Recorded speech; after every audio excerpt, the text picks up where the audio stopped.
मसीह यीशु में आपको सलाम। बाप और बेटे और कुदस के नाम पर आमीन।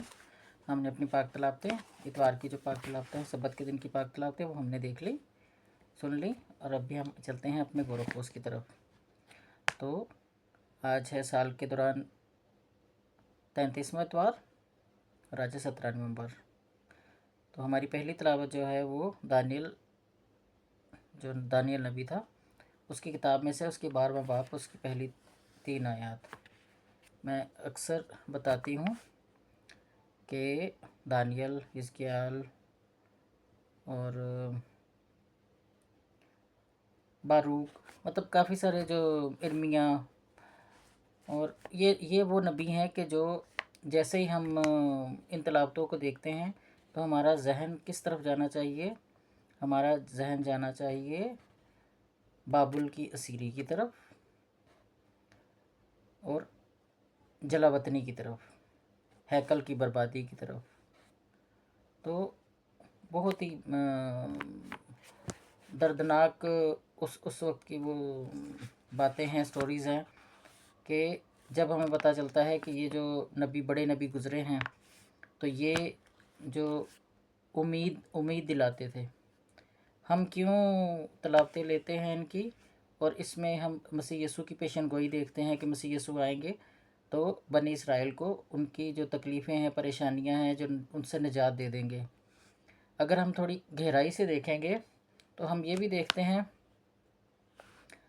कि कुछ नबी वो भी गुज़रे हैं कि जो इस बात पे भी हैरान थे कि यहूदा की बर्बादी के लिए खुदा ने बाबुल को क्यों चुना, या यहूदा को सज़ा देने के लिए, उसकी नाफरमानी की सज़ा देने के लिए उसने उसको बाबुल को क्यों चुना। तो ये सारी जो बातें हैं ये आपको जब पता चलेंगी कि जब आप जो किताबें हैं, दानियाल, हिजकिय्याल, इर्मिया, ये किताबें जब आप पढ़ेंगे तो बड़ी पता चल सकता है आपको कि पहली दफ़ा जब हैकल तबाह हुई तो वो वक्त कौन सा था। तो जो बाबिल के सीरी में सारे चले गए वो कौन सा था। तो जलावतनी का वतन, मतलब ये टाइम बड़ा ख़ास टाइम है। इसलिए जब भी हम तलावतें देखते हैं, डेली की तलावतें हों या ख़ास दिनों की तलावतें हों, इतवारों की तलावतें हों, जो कुछ भी, थोड़ा तलावतों को गौर व खोज करना चाहिए हमें। ठीक है, हम सुनते हैं, देखते हैं, पढ़ते भी हैं, लेकिन फिर भी मेरी रिक्वेस्ट है आप सबसे कि जब हम कलाम पढ़ते हैं, जब नया नामे से पढ़ते हैं, तो हमें देखते हैं हम नीचे हाशिए बने होते हैं। नीचे हाशियों में रेफरेंस दिए होते हैं कि यहाँ पे जो बात, मिसाल के तौर पर नया नामे में जो बात पढ़ी जा रही है, जैसे शायद ये मरकज़ की इंजील में हम देखेंगे नीचे कुछ हाशिए, कुछ जो आयतों के बने होते हैं, तो वहाँ पे हम देखेंगे कि उसमें रेफरेंस दिया होता है पुराने अहदनामे की किताबों का, कि वहाँ पे यही बातें जो उनसी हैं ये कहाँ हैं और कहाँ से ली गई हैं। जैसे दानियल को भी हम ज़्यादा यही देखते हैं कि दानियल मसीह यीशु के आने की पेशन गोई करता है। मसीह यीशु के आने की पेशन गोई क्यों करता है कि यहूदियों का ईमान था कि मसाया आएगा जो उनको इन सारी तकलीफ़ों से, भले वो जलावतनी की तकलीफ़ें हों या दूसरे मुल्क उनके ऊपर चढ़ाई करते हैं वो तकलीफ़ें हों, या उनकी बर्बादी हो या उनकी नाफरमानी हो, कुछ भी है, XYZ जो कुछ भी उनके साथ होता था, तो उनको ये था कि एक बादशाह ऐसा आएगा कि जो हमारी सारी तकलीफ़ों का मुताबा कर देगा। तो इस तरह से हम मसीह यीशु की जो पेशन गोइयाँ देखते हैं वो दानियल की किताब में देखते हैं। तो आज की जो हमारी तिलावत है, इस तिलावत में दानियल नबी एक अजीम वक्त की पेशन गोई करते हैं। वो अजीम वक्त क्या है? जब मसीह यीशु ने आना है, जब आजमाइशें और मुसीबत होगी, लेकिन खुदा के वफ़ादार लोग बचा लिए जाएंगे। खुदा के लोग जो उसके राहों पर चलते हैं हमेशा के लिए ज़िंदगी के लिए जलाल पाएंगे। ये तिलावत हमें याद दिलाती है कि अगरचे दुनियावी मुश्किलात का सामना करना पड़ता है, खुदा अपने वफ़ादार बंदों को कभी नहीं छोड़ता। हमें अपनी ज़िंदगी में वफ़ादारी, दुआ और खुदा के साथ मजबूत रिश्ता कायम करने की ज़रूरत है, ताकि हम आखिरी नजात हासिल कर सकें।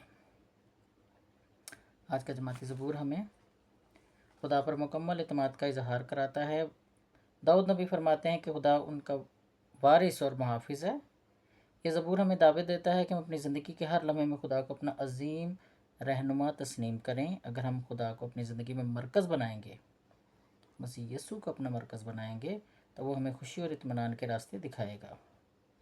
आज की हमारी दूसरी तिलावत जो इब्रानियों के नाम ख़त है, इस तिलावत में मसीह यीशु के अबदी काहिन होने का ज़िक्र मिलता है और उस पर रोशनी डाली जाती है कि वो अबदी काहिन है। क्योंकि जिस तरीके से बताया जाता है, इस तिलावत में बताया जाता है कि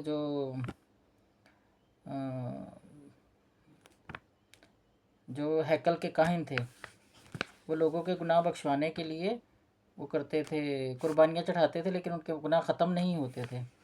लेकिन हम लोग ब्लेस्ड हैं, उस लिहाज से ब्लेस्ड हैं कि मसीह यीशु ने हमारे गुनाहों की खातिर कुर्बानी दी, तो वो हमेशा के लिए हमें नजात मिल गई मसीह यीशु के ज़रिए अपने गुनाहों से। क्योंकि हमारे गुनाह किसने उठा लिए? मसीह यीशु ने उठा लिए।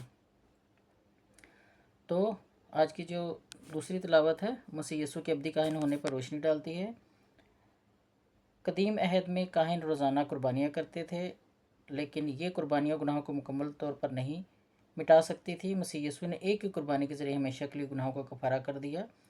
हमें मसीह यीशु की कुर्बानी पर ईमान लाने और ज़िंदगी को उनकी मोहब्बत और हुक्मों के मुताबिक गुजारने की ज़रूरत है। आज की हमारी इंजील मुक़द्दस मरकज़ में से ये इंजील भी आखिरी दिनों की निशानियों और मसीह यीशु की दूसरी आमद के बारे में बताती है। जैसे पहली तिलावत भी हमने देखा कि दानियल नबी, जो असीरी में लोग हैं, जो मुश्किल में, परेशानी में है, दुख में, तकलीफ़ में है, उनको क्या उम्मीद दिला रहा है कि मसीहा आएगा जो उनको निजात देगा।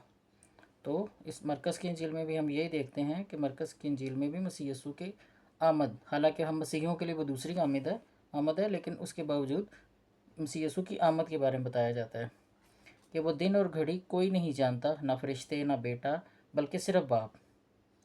ये जो मुक़द्दस मरकज़ की इंजील की ये तिलावत है, ये हमें ख़बरदार करती है कि हमें हमेशा तैयार रहना है। हमारा काम सिर्फ आने वाले वक्त के बारे में कयास राइयाँ करने नहीं हैं, बल्कि अपनी ज़िंदगी को तौबा, दुआ और खुदा की मर्ज़ी के मुताबिक गुजारना है। आज की तीनों तिलावतों पर हम कुछ गोरोखोस भी करते हैं। गोरोखोस से मुराद है कि गोरोखोस तो किया हमने, लेकिन हम ये भी देखते हैं कि हमें क्या करने की ज़रूरत है। तो क्या हम अपने रोज़मर्रा ज़िंदगी में खुदा को अपना सब कुछ मानते हैं? ये एक बात है। क्या हम अपनी ज़िंदगी में मुश्किलात के वक्त खुदा पर पूरा भरोसा रखते हैं, एतमाद रखते हैं? ये दूसरी बात है। क्या हम मसीह यीशु की कुर्बानी को याद रखते हुए अपनी ज़िंदगी में हकीकी तब्दीली लाते हैं? क्या हम मसीह यीशु की दूसरी आमद के लिए रूहानी तौर पर तैयार हैं या अपने आप को तैयार करते हैं? ये सारे चंद ये बातें हैं कि जिन पे हमें गौर व करने की ज़रूरत है अपनी ज़िंदगी को और ज़्यादा बेहतर बनाने के लिए, और मसीह यीशु की आमद के लिए अपने आप को तैयार करने के लिए हमें रूहानी तैयारी की ज़रूरत है। तो हम इस अमल के लिए दुआ भी करते हैं कि खुदा हमें अपनी राहों पर चलने की तौफीक दे, हमारी कमज़ोरियों को दूर करे और हमें वफ़ादार, दुआ को और तैयार दिल अता करे। आमीन।